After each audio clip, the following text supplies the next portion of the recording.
pas habillé, oui, pas coiffé, oui, pas ravaler la façade, c'est comme ça qu'on dit. Bah oui, désolé, hein. Qui dit samedi, qui dit avoir fait 2 semaines d'affilée d'examen, beaucoup trop de trucs, donc ça veut dire la flemme. Vous devrez faire avec. Aujourd'hui on se retrouve pour une vidéo défi annuel, donc du coup ce sera la 5e, la quatrième c'est ça. Et aujourd'hui on va parler, roulement de tambour, de livres. Et oui, c'était mon anniversaire il y a pas longtemps, je m'ai acheté pas mal de bouquins. Je me suis dit allez hop, c'est le moment de faire un haul book. En gros c'est montrer les choses dont on est fier. Je sais pas vraiment comment traduire haul. Attendez, ordinateur est là, on va voir sur Google Traduction. Transporteur. D'accord. Bon, apparemment, c'est un haul à la base, c'est pour montrer ses trouvailles. Ah, et je me suis dit, bah fuck, j'ai pas envie de montrer uniquement ce que j'ai trouvé récemment, en fait, ce que j'ai acheté. J'ai décidé d'englober tout ce dont je suis fière d'avoir et que j'ai dans ma bibliothèque. Donc la liste s'est encore plus allongée par rapport avec ce que j'ai acheté et pas encore lu pour le moment. Donc du coup prenez-vous un petit café parce que à mon avis ça va être long. Et en plus de ça j'adore parler de mes lectures.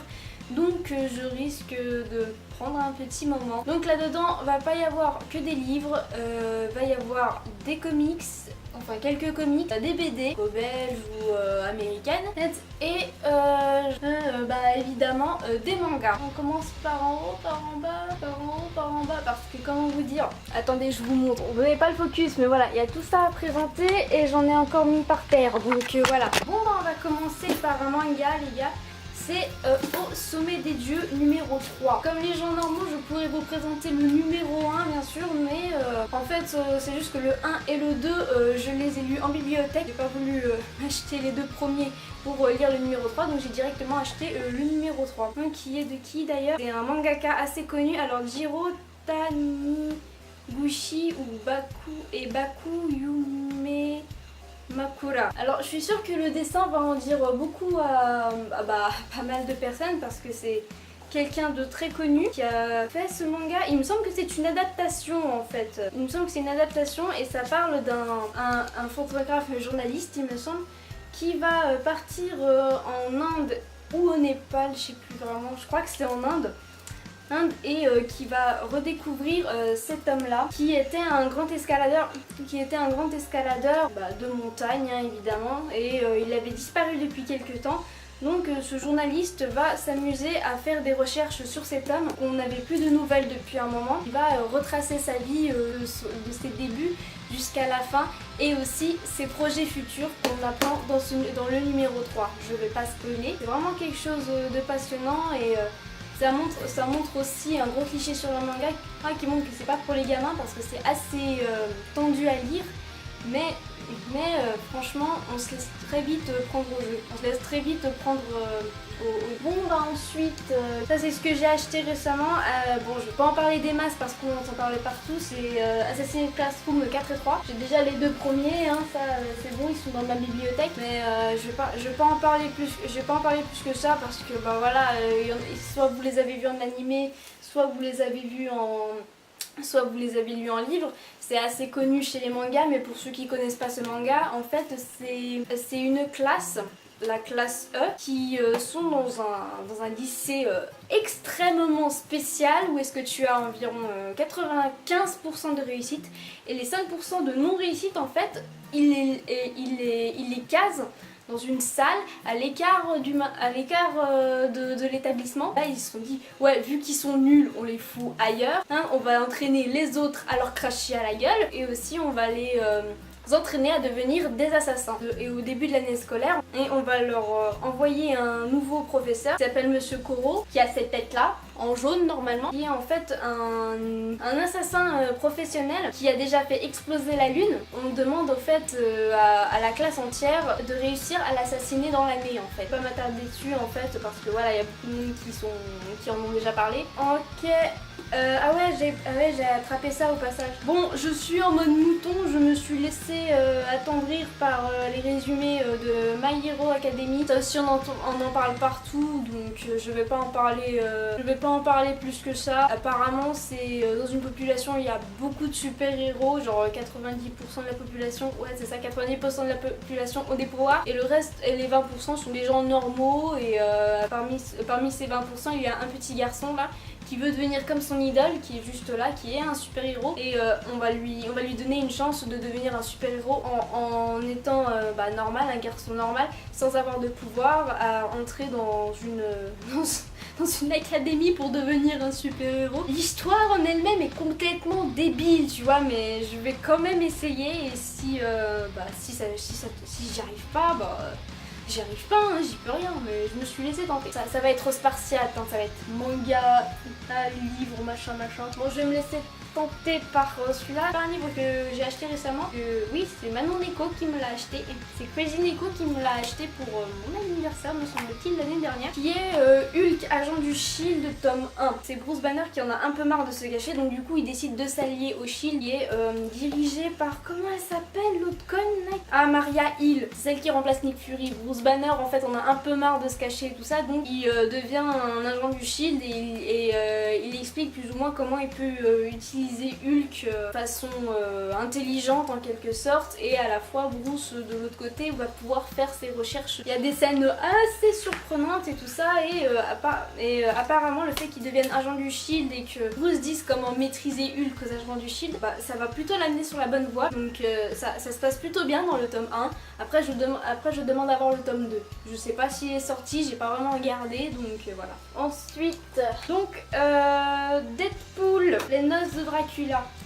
Ça fait un moment aussi qu'il est sorti, c'est Manon aussi qui me l'a acheté celui-là.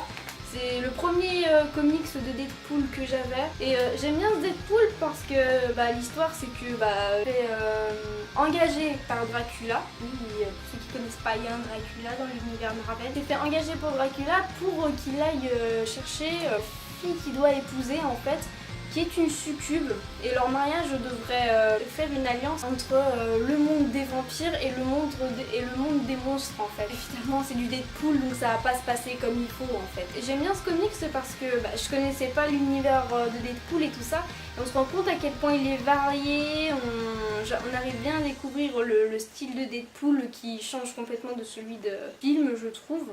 Moi je dis pas que c'est hors sujet, mais c'est pas non plus ça quoi. Ça part dans tous les sens, c'est varié, tu en découvres un peu plus sur l'univers de Deadpool, sur ses connaissances et tout ça, donc pour commencer je trouve que c'était pas mal.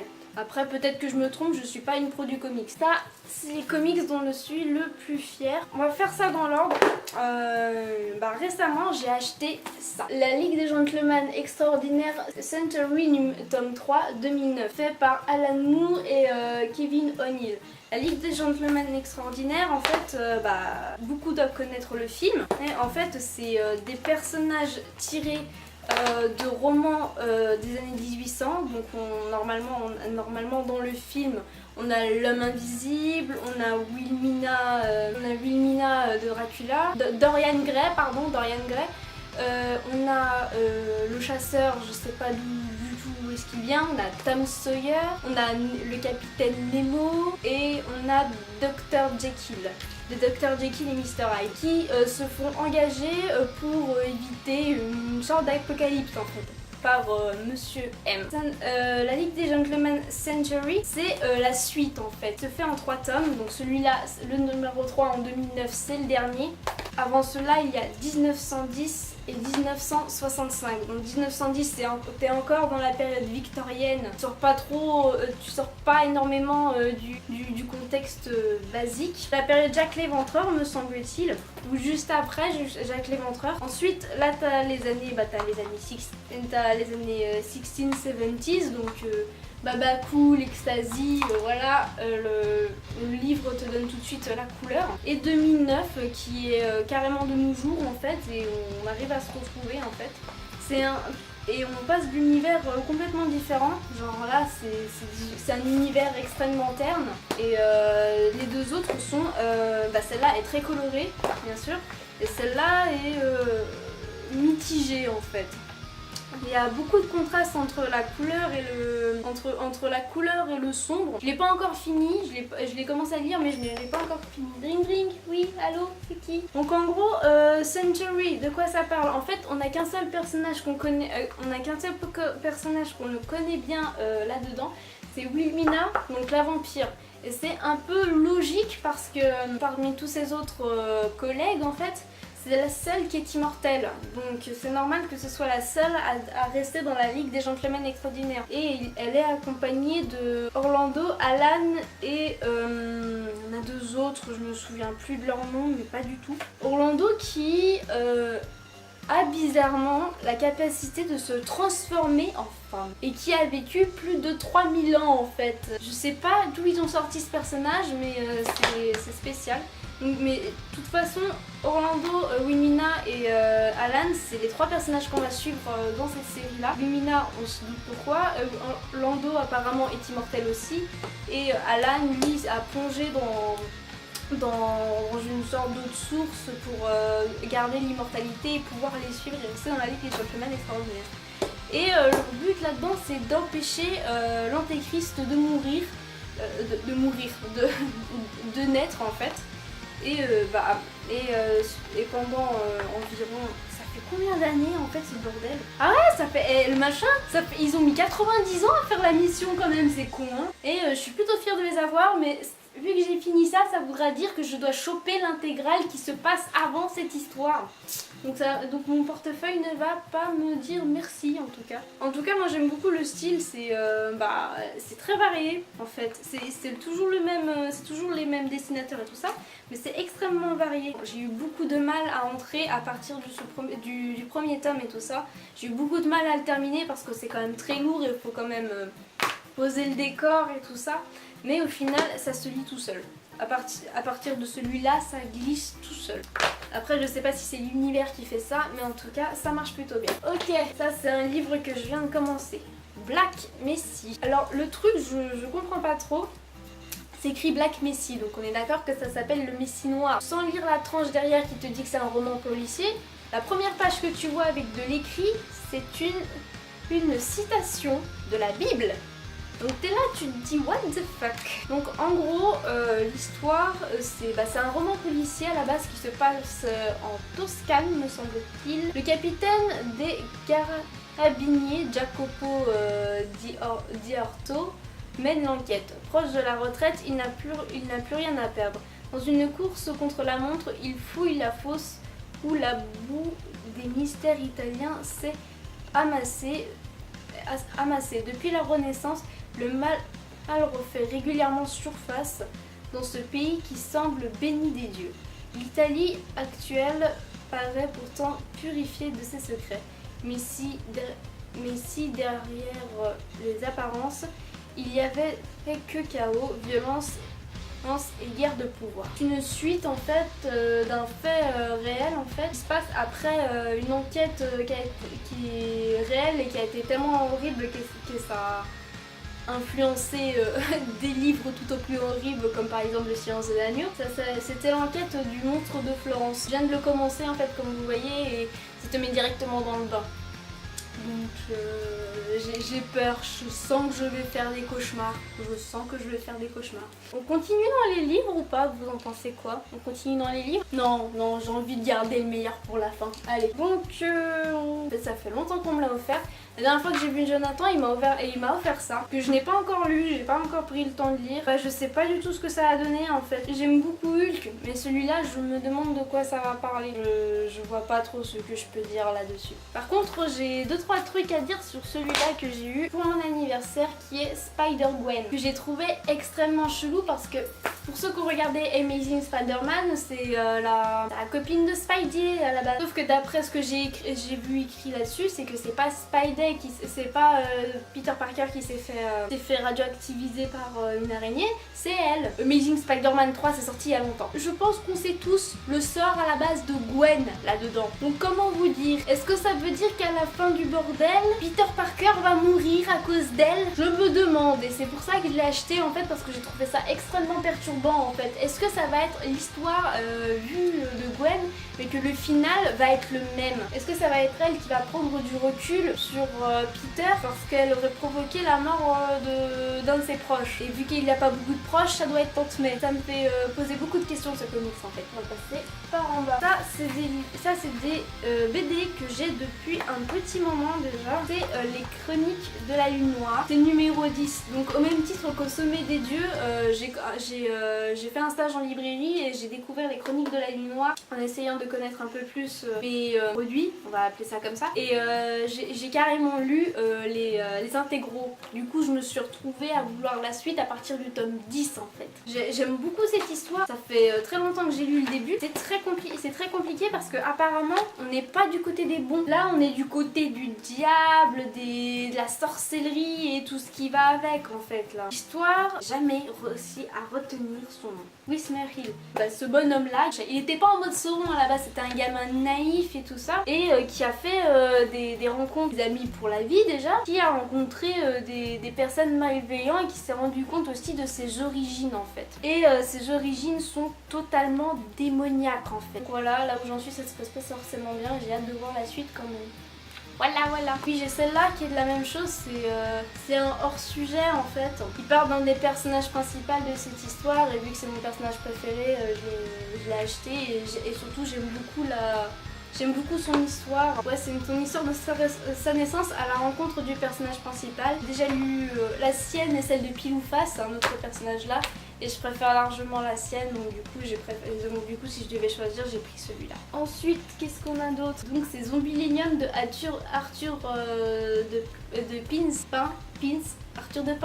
Pins, je sais plus. Qu'est-ce que c'est que cette histoire? Zombilenium est un parc d'attractions sur le thème de l'horreur en fait. Et le but en fait de cette histoire, c'est que l'enfer est une entreprise avec des personnages morts. Il y a quoi? Des squelettes, des momies, des loups-garous, des sorcières. Enfin, il y a une sorcière, mais vu qu'elle est vivante, elle est juste là que comme stagiaire. Il y a quoi aussi? Il y a des démons, des vampires évidemment. Ça. Et quand les gens meurent, en fait, ils sont envoyés dans une entreprise de la mort qui a pour grand patron Behemoth. Behemoth qui est un démon qui est dans la Bible apparemment. Ouais. Pour l'instant, on n'a pas encore vu sa tête, on le suggère juste. Donc, le chef de l'entreprise de Zombilenium s'appelle Francis, qui est un vampire, quelqu'un de très calme, posé, de très compréhensif et tout ça. Tous les personnages sont très attachants en fait. Mais techniquement, on suit un personnage en particulier qui est celui de Aurélien. Voilà. En fait, le problème avec Aurélien, c'est qu'il a vraiment pas eu de bol en fait. Sa copine le trompe, il lui a même pas dit qu'il le savait en fait. Au coffre, il décide de braquer un genre de bar. Et dans ce bar, il y a Gretchen. Gretchen qui est la petite sorcière stagiaire qui fait en sorte qu'il loupe pas sa vie en fait. Le gars, il a une arme dans la main. Il veut vraiment réussir à nous braquer avec une banane. En fait, elle a changé son pistolet avec une banane et Gretchen lui dit vas-y rentre chez toi, ça sert à rien, machin. Elle a réussi à le sauver de la prison à cause de ça. Le truc c'est que quand il sort, il se fait shooter par une voiture. Voilà, dans la voiture il y avait Aton la momie, Sirius le squelette et Francis le PDG et le vampire. Et quand ils l'ont écrasé, la première chose qu'ils se sont dit, bon d'accord, je vais le mordre, on va le ramener en Zombilenium, il va taffer avec nous. Et Francis s'est un peu battu avec le DRH qui est un loup-garou, battu en disant ouais il y a trop de vampires et tout ça, donc ils se sont mis à le croquer dans le cou à tour de bras et au final le monsieur est devenu un démon. Il a pas eu beaucoup de chance, mais il se trouve qu'en fait sa vie en tant qu'humain était tellement pourrie qu'il commence à apprécier le fait qu'il soit un démon en fait. C'est un truc qui mélange bien enfer avec entreprise et c'est ça qui est bien en fait. Bon, on s'en fout. Et dernière BD, le Scorpion. Ah ouais, 2001 quand même. Ouais non, c'est pas très récent du tout en fait. C'est le Scorpion, le gars qui est là, qui est un genre de charlatan de la Renaissance et qui a eu le malheur de naître avec une marque de scorpion en guise de tache de naissance sur l'épaule. Et ça veut tout de suite dire que c'est le fils du diable en fait, voilà. Donc déjà il est rejeté à cause de ça et au final il devient un petit charlatan qui profite de la popularité d'avoir des reliques. Les reliques, qu'est-ce que c'est à cette époque-là? C'est d'avoir des bouts d'os ou d'objets appartenant à des saints pour garantir une entrée au paradis en fait. Et plus t'en as, plus tu dois avoir l'hôtel 4 étoiles ou 5 étoiles, je sais pas, mais voilà. Je sais pas trop ce qu'ils attendent d'une fois au paradis. Et ça montre un peu, ça montre beaucoup même l'importance, la puissance de l'église. On parle des Templiers et tout ça, on parle de beaucoup de choses. On parle de coups montés, de trucs qui ont été cachés. C'est une guerre des gangs en fait. Et monsieur en fait se retrouve être né au milieu de cette guerre des gangs. D'un côté t'as l'église qui est dirigée en fait par une très vieille famille. Le pape qui remplace l'ancien pape s'appelle Tribaldi et il se trouve en fait qu'il vient d'une très vieille famille romaine qui à la chute de l'Empire romain voulait récupérer le pouvoir d'une manière ou d'une autre. Et du coup vu que l'église, la puissance la plus importante à cette époque-là, devenir pape était obligatoire en fait. Et il réussit, mais pas de manière royale. En gros ça parle de puissance, de pouvoir, un peu de religion, de l'importance et de l'impact qu'avaient les religions, mais aussi de mensonges, de trahison, de charlatanerie, de fans, de sexe. Voilà, je pense que les gens qui aiment Game of Thrones devraient aimer ce genre de truc en fait. Au niveau BD, c'est fini. Alors qu'est-ce qu'on a d'autre? Ce genre de choses là. Et il se trouve que j'ai pas encore eu l'occasion de les lire. Donc qu'est-ce qu'on a? On a Spider-Man Assassin, il a l'air pas mal celui-là. Marvel Icon hors série, le procès de Captain America, la saga complète. Marvel Hero, la saga complète de Planète Red Hulk, Hulk rouge. Ensuite on a Avengers, The Avengers avec Thanos au milieu. Et Marvel Saga Ultron Forever hors série. Ça j'en ai beaucoup de choses à lire quand même, hein, vous trouvez pas? Ça c'est un peu hors série mais ça reste un bouquin quand même. League of Avengers. En fait, depuis que DG a sorti le bazar du grenier et Aventure, je meurs d'envie de commencer à faire du RPG, du roleplay sur papier. Je vais bien regarder, je vais bien me renseigner. Je vais me prendre un bouquin comme celui-là. C'est un univers que j'aime bien, c'est l'univers victorien et tous les livres genre Sherlock Holmes, Jules Verne et tout ça, c'est de la réalité là-dedans. Et je vais prendre mes copains et je vais leur demander si ça les intéresse et on va essayer de jouer ensemble. Le truc c'est que mes copains c'est pas vraiment leur délire, donc pour le moment ils prennent la poussière et je trouve ça un peu dommage. Je trouverai un moyen de jouer et tout ça. Il y a intérêt. Parce que sinon je vais être frustrée toute ma vie. J'ai gardé les meilleurs pour la fin. Pour l'instant c'est mes bouquins préférés du moment. C'est une collection, là il y en a 4, hein. Je crois qu'il y en a une dizaine au total. C'est Les Chevaliers de Highland. C'est des romans qui se passent pendant la guerre Écosse-Angleterre, mais du côté de l'Écosse avec le roi Bruce. Le roi Bruce avait pour armée secrète composée d'une douzaine de personnes, des chevaliers et une femme qui ont des capacités spéciales, genre par exemple lui il a un instinct de pisteur hors norme. Je vous dirais bien qu'il y a un livre par chevalier et non en fait il n'y en a pas un pour chaque personnage parce que des fois il y en a deux dans le même bouquin dont un qui est secondaire, il y en a un qui est mort déjà et il y en a un autre qui est parti fait arrêter volontairement, donc je sais pas vraiment si lui on va le resuivre, donc voilà. Donc du coup c'est des livres vraiment très faciles à lire et bien sûr c'est écrit Adventure and Passion. Ça parle d'histoire d'amour en pleine guerre. Donc j'ai déjà lu Le Chasseur et le Saint et Le Brigand et j'ai acheté ces deux-là. Ça s'appelle La Flèche et la Vipère. Chaque titre en fait c'est le nom de code du personnage ciblé. Genre la Vipère c'est le mensonge et l'espionnage. La Flèche c'est un grand archer. Le Chasseur c'est un grand pisteur. Le Brigand voilà le nom est dit, c'est un gros bourrin. Et le Saint, oui bon pardonnez-moi pour l'arrêt de la vidéo et du coup j'ai la peine de redémarrer, de recommencer et de redire absolument tout ce que j'ai dit sur la série. Donc je vais la faire en voix off et vous allez montrer quelques petites images de chatons très mignons, voilà, c'est hors sujet mais bon c'est comme ça. Donc je disais le sein j'ai jamais vraiment su c'était quoi sa spécialité, mais apparemment c'est les attaques au corps à corps avec les armes au corps à corps, voilà c'est tout ça. Ça a rien à voir avec son nom en fait.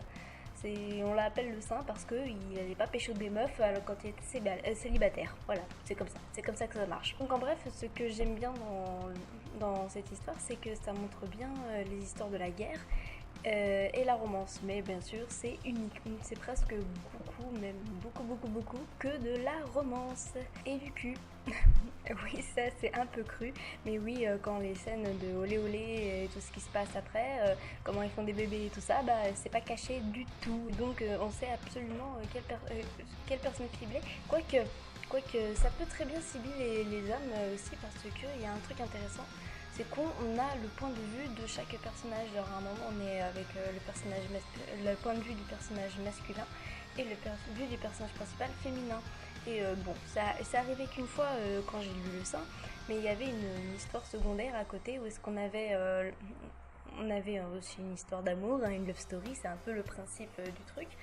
Et on avait aussi le point de vue de chaque personnage. Donc voilà. Ce qui est bien là-dedans, je sais pas comment ils font. Ah, bonjour.